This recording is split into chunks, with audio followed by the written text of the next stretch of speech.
তুমি কি জানো উম্মত, আমি 23টা বছর টানা তোর জন্য কেঁদেছিলাম উম্মত।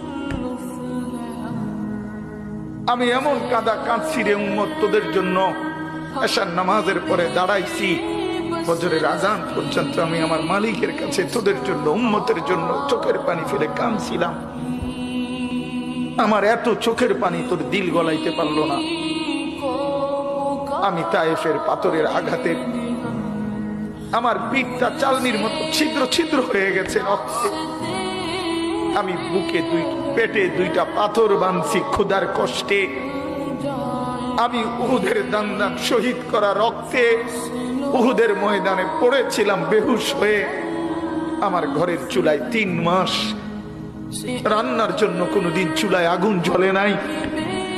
আমার এত চোখের পানি, এত রক্ত, এত ক্ষুধার কষ্ট, কিছুই তোর মন গলাইতে পারলো না, তোরে সেজদা দিতে পারলো না।